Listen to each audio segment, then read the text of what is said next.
आज मैं लेके आया हूँ सिलेबस। ठीक है, मतलब मेरा जो भी नॉलेज है वो मैं अभी मेरे चैनल के माध्यम से मतलब मैं जितनी भी नॉलेज है एज अ वीडियो के फॉर्म में मैं लाने वाला हूँ।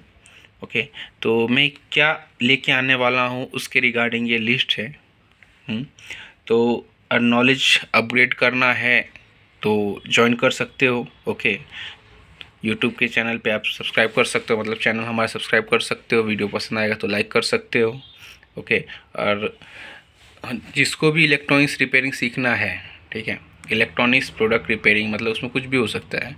नॉर्मल समझो कि एक इलेक्ट्रॉनिक्स रिपेयरिंग सीखना है आपको, तो आप 100% सब्सक्राइब करना। ओके, और चैनल को फॉलो करना। ठीक है, तो मैं क्या क्या लेके आने वाला हूँ। ओके, ये तो हमारा सिलेबस है, तो इस सिलेबस इंस्ट्रक्शन में आप देख सकते हो। ओके, तो पहला आपका रहेगा इंट्रोडक्शन ऑफ इलेक्ट्रिसिटी। ठीक है, इलेक्ट्रिसिटी क्या होता है। ओके, इसके बारे में मैं आपको डीप नहीं बट नॉर्मल एक इन्फॉर्मेशन दूंगा। ठीक है, हमारे फील्ड में इलेक्ट्रिसिटी का काम क्या है, कैसे काम होता है। ओके, इसके बारे में नॉलेज दूंगा, और इलेक्ट्रॉनिक्स क्यों ज़रूरी है, इलेक्ट्रिसिटी क्यों ज़रूरी है। ओके, इन इलेक्ट्रॉनिक्स फील्ड, तो उसके बारे में थोड़ा सा नॉलेज दूंगा, जिससे आप एक अंडरस्टैंड कर सको कि आप जिन जिन चीज़ों पे आप काम कर रहे हो, ओके, वो काम कैसे कर रहे हैं या फिर किसके ऊपर, किस मतलब उसका सोर्स क्या है। ओके, इसके रिगार्डिंग में आपको इन्फॉर्मेशन देने वाला हूँ। ओके, तो मतलब बेसिक इंट्रोडक्शन होगा इलेक्ट्रिसिटी के बारे में। ठीक है, उसके बाद है आपका मल्टीमीटर। ओके, तो हमारा जो मल्टीमीटर है, ओके, ये हमारा मल्टीमीटर है। ओके, तो मल्टीमीटर के टाइप्स। ओके, मल्टीमीटर को यूज़ कैसे करते हैं, सिंपली मैं बोलूँ तो मल्टीमीटर को यूज़ कैसे करते हैं वो मैं आपको समझाने वाला हूँ। तो मल्टीमीटर के थ्रू हम टेस्टिंग कैसे लेते हैं।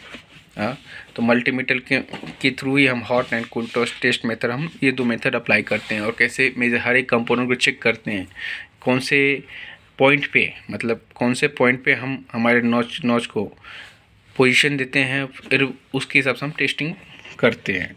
ठीक है, तो मल्टीमीटर के बारे में इंट्रोडक्शन रहेगा। फिर electric charge. Okay, electric charge, voltage और इलेक्ट्रिक करंट, ये क्या होता है। हाँ, तो ये नॉर्मली ये चीज़ हम इंट्रोडक्शन ऑफ इलेक्ट्रिसिटी में पढ़ेंगे, पर थोड़ा सा और ब्रीफ लेंगे, मतलब थोड़ा सा और मैं आपको एक्सप्लेन करूँगा कि ये सब होता क्या है। ओके, तो इसके हिसाब से सर्किट को समझने में आपको आसानी होगा। आप सिंपली वे से आप किसी भी सर्किट को आप समझ पाओगे। तो ये हो गया। उसके बाद हम ओहम्स लॉ पढ़ेंगे। अब ओहम्स लॉ बहुत इलेक्ट्रॉनिक्स में ओहम्स लॉ बहुत ही ज़रूरी है। तो ज़्यादा नहीं पढ़ेंगे, मतलब एक इंजीनियर लेवल की हम क्या बोलते हैं, पढ़ाई नहीं करने वाले उसके बारे में। हम नॉर्मल एक बेसिक जानेंगे, समझेंगे उसके बारे में कि हम जो काम कर रहे हैं, ओके, उसमें हमें कोई प्रॉब्लम आया तो हम किस प्रकार से उसको कैलकुलेट करेंगे। ओके, सपोज मुझे किसी का रेजिस्टेंस कैलकुलेट करना है। ओके, मुझे करंट कैलकुलेट करना है, मुझे वोल्टेज कैलकुलेट करना है कि यहाँ पे इतना वोल्टेज आना चाहिए। तो इसके रिगार्डिंग हम थोड़ा सा ओम्स लॉ के बारे में जानेंगे। ओके, तो उसके बाद हम नेक्स्ट टॉपिक लेंगे हमारा serial and parallel circuit. Okay, electronics board serial और पैरेलल सर्किट के ऊपर ही बोलते हैं ना, कंबाइंड पोजीशन पे ही काम करता है। हाँ, ऐसा कभी नहीं होगा कि इलेक्ट्रॉनिक्स में सिर्फ सीरीज ही कनेक्शन रहेगा, पैरेलल कनेक्शन होगा ही नहीं। ठीक है, सीरीज सर्किट ही रहेंगे सारे के सारे, पैरेलल सर्किट होगा ही नहीं। ओके, तो सीरियल और पैरेलल सर्किट क्या होते हैं, मतलब कंपोनेंट सीरीज और पैरेलल कैसे कनेक्टेड होते हैं और क्या एक्ट करता है। उसके रिगार्डिंग हम थोड़ा सा इन्फॉर्मेशन लेंगे। उसके बाद हम इंफॉर्मेशन लेने वाले series board and parallel board के बारे में। सीरीज बोर्ड और पैरेलल बोर्ड क्या होता है, हमारा जो इनपुट सोर्स है। ओके, जो हमारा एसी इनपुट है वोल्टेज का। ओके, तो हमारे जो भी हम काम कर रहे हैं या फिर हमारे सेफ्टी के लिए, सपोज हम कभी लाइव टेस्ट करते हैं। ओके, हम पावर देते हैं किसी डिवाइस को, तो हम first of all series board में देते हैं। तो सीरीज बोर्ड बनाते कैसे हैं, पैरेलल बोर्ड किसे कहते हैं। ओके, इसके बारे में हम थोड़ा जानेंगे।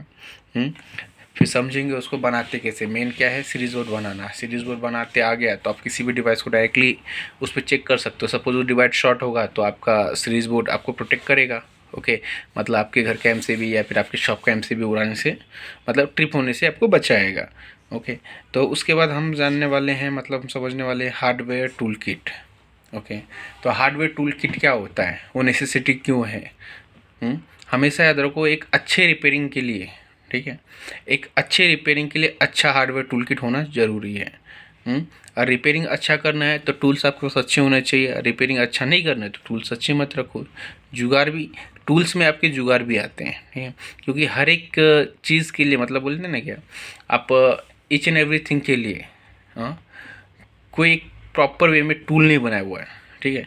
लोगों को जैसे जैसे उन चीज़ों की ज़रूरत पड़ी, उसके हिसाब से लोगों ने उन सब चीज़ों पे इन्वेंशन किए, ओके, नए नए तरीके अप्लाई किए, नए नए जुगाड़ लगाए, तब जाके ये टूल्स एक एक के बाद एक के बाद एक क्रिएट होने लगे, ठीक है। तो उसके बारे में हम समझेंगे।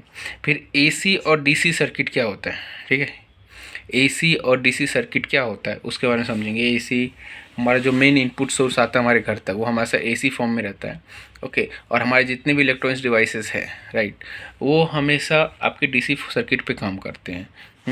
तो उसके बाद हम समझेंगे नेक्स्ट स्टेप रहेगा हमारा, नेक्स्ट टॉपिक रहेगा हमारा solder gun, okay. Solder gun के बेसिकली टाइप समझेंगे। सोल्डर गन यूज़ कैसे करते वो नहीं समझेंगे, सोल्डर गन के टाइप्स समझेंगे। सोल्डर गन में कितने टाइप के वैरायटीज़ होते हैं, ओके, और डिफरेंट टाइप के वैरायटीज़ पे आपको काम कैसे करना है, ये हम समझने वाले हैं, ठीक है। उसके बाद हम समझेंगे हॉट एयर गन, क्योंकि कभी भी हम एसएमडी कंपोनेंट पे काम करते हैं तो हम सोल्डर गन से काम नहीं करते। अब सबका अपना अपना प्रैक्टिस रहता है, कुछ लोग सोल्डर गन से भी काम करते, जैसे मैं इलेक्ट्रॉनिक सर्किट पे जो लेग आईसीज होते हैं, राइट, तो उन पर मैं आपका सोल्डर गन से भी काम कर लेता हूँ, और बॉल आईसी रहेंगे तो उन पे नहीं कर पाता हूँ मैं। तो जहाँ पे हॉट एयर गन का यूज़ करना है वो मैं बताने वाला हूँ, जहाँ पे सोल्डर गन का यूज़ करना है वो मैं बताने वाला हूँ। एक प्रॉपर टूल को कहाँ पे यूज़ करना है वो आपका माइंड प्रैक्टिस के कारण आपको बता पाता है। अब जितना प्रैक्टिस करोगे इस फील्ड में आपका माइंड उतना ही ग्रो होगा, आपका नॉलेज उतना बढ़ेगा, और आपका माइंड क्विक डिसीजन ले पाएगा कि कौन से समय में कौन सा टूल यूज़ करना है, क्या यूज़ करना है, और प्रॉब्लम को शॉर्ट आउट कैसे करना है, ओके। तो इसमें उसके बाद हम सोल्डरिंग और डिसोल्डरिंग पढ़ने वाले हैं। नेक्स्ट टॉपिक हमारा रहेगा सोल्डरिंग और डिसोल्डरिंग। अब सोल्डरिंग डिसोल्डरिंग में क्या रहता है कि सोल्डरिंग करने के तरीके कौन से, मतलब एक सही तरीका क्या है, ओके, सोल्डरिंग करने का, और एक सही तरीका क्या है डिसोल्डरिंग करने का। नॉर्मली ये सब चीज़, ये दो चीज़ें आपको प्रैक्टिस से आने वाली है। तो प्रैक्टिस जितना करोगे उतना आपके लिए फ़ायदेमंद रहेगा। तो उसके रिगार्डिंग पढ़ेंगे। नेक्स्ट टॉपिक रहेगा हमारा एसएमटी, एसएमडी और टीएसटी, ओके। ये तीन डिफरेंट टाइप के कंपोनेंट हम लोग इलेक्ट्रॉनिक्स में यूज़ कर रहे हैं नाउ को, मतलब अभी के कंडीशन में हम लोग ये तीन टाइप के कंपोनेंट यूज़ कर रहे हैं, ठीक है। तो ये तीनों टाइप के कंपोनेंट कैसे दिखते हैं, क्या होता है, उसके बारे में हम थोड़ा सा समझेंगे। उसके बाद हम पढ़ने वाले हैं, नेक्स्ट टॉपिक रहेगा हमारा hot and cold test. Hot and cold test, hot and cold test क्या होता है, ओके, और ये ज़रूरी क्यों है नॉर्मली, ओके। तो हम इन दो मेथड से ही हम रिपेयरिंग करेंगे, राइट। हम तीसरा कोई मेथड अप्लाई नहीं करने वाले, ये दो मेथड हमारे लिए इम्पोर्टेंट हैं। इन दो मेथड पे ही मैं इलेक्ट्रॉनिक्स डिवाइसेस चेक करता हूँ, इसके अलावा तीसरा कोई मेथड नहीं मेरे पास। तो इन दोनों मेथड को मैं आपको समझाऊंगा होता क्या है। उसके बाद हम पढ़ने वाले हैं नेक्स्ट कंपोनेंट डिटेल, ओके। तो कंपोनेंट डिटेल में आपका एक्टिव और पैसिव कंपोनेंट क्या क्या है, राइट, एक्टिव और पैसिव कंपोनेंट क्या क्या है वो हम समझेंगे। और कंपोनेंट के अंदर मतलब ब्रीफ इंट्रोडक्शन रहेगा, जैसे रजिस्टर काम कैसे करता है, कैपेसिटर काम कैसे करता है, इंडक्टर काम कैसे करता है। ये तो कम से कम उसका एक डेफिनेशन कवर करने की कोशिश करूँगा, और जितना हो सके उतना मैं ज़्यादा नॉलेज देने की कोशिश करूँगा। बाकी आपको मैं बता दूंगा कि कैसे, और एक्स्ट्रा नॉलेज आपको ग्रैप्स मतलब बोलते हैं ना, एक्स्ट्रा नॉलेज आपको बढ़ाना है या फिर एक्स्ट्रा सीखना है तो कैसे सीख सकते हो वो मैं बताऊंगा, ओके। तो अब नेक्स्ट स्टेज पढ़ने वाले हम आईसी सोल्डरिंग एंड डिसोल्डरिंग, ठीक है। हाँ, तो कोई भी आईसी को सोल्डरिंग करते वक्त किन बातों का ध्यान रखना चाहिए, इन सब चीज़ों का हम ध्यान रखेंगे, और डिसोल्डरिंग करते वक्त कौन सी बातों का ध्यान रखना चाहिए वो हम समझेंगे। नेक्स्ट हम पढ़ने वाले ट्रांसफार्मर, ओके। बेसिकली ट्रांसफार्मर बहुत ज़रूरी है पावर सर्किट के लिए। ट्रांसफार्मर बोल तो एक वरदान जैसा समझो, ठीक है। पावर सर्किट में आप ट्रांसफार्मर को नहीं समझ पाए तो आप कुछ भी नहीं कर सकते पावर सर्किट में, ठीक है। तो हम पढ़ने वाले हैं ट्रांसफार्मर। उसके बाद हम पढ़ेंगे इलेक्ट्रॉनिक्स एंड इलेक्ट्रिकल कंपोनेंट्स। तो ये भी सेम ही है रहेगा, बट थोड़ा सा इसमें थोड़ा डिफरेंट रहेगा। जैसे हमारा कंपोनेंट डिटेल है उसके सेम ही रहेगा, उसके जैसा ही रहेगा, बट इसमें थोड़ा सा डिफरेंट रहेगा, थोड़ा सा हटके रहेगा। मतलब नॉलेज को किस तरीके से यूज़ करना है, राइट, उसके बारे में डिस्कशन रहेगा, ओके। तो हम इसके बाद नेक्स्ट पढ़ने वाले इंटीग्रेटेड सर्किट। इंटीग्रेटेड मतलब नॉर्मली ये जो आपका आईसी होता है ओके, वो हम पढ़ने वाले हैं। इंटीग्रेटेड सर्किट मतलब आईसी।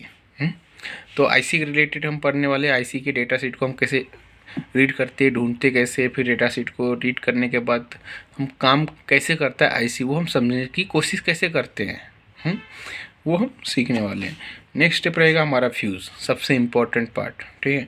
तो ये फ्यूज़ आपका कंपोनेंट डिटेल में कवर हो जाएगा। ओके, इलेक्ट्रॉनिक और इलेक्ट्रिकल कंपोनेंट है उसके अंदर कवर हो जाएगा, बट फिर भी मैं एक्स्ट्रा ब्रीफ नॉलेज दूंगा कि फ्यूज़ होता क्या है, काम कैसे करता है, कौन से मटेरियल से बना होता है और ज़रूरी क्यों है। तो उसके बाद नेक्स्ट स्टेप रहेगा हमारा कनेक्टर। तो रिपेयरिंग में कैसा रहता है, अभी कंपनियां क्या करती है, एक लूपिंग क्रिएट करती है।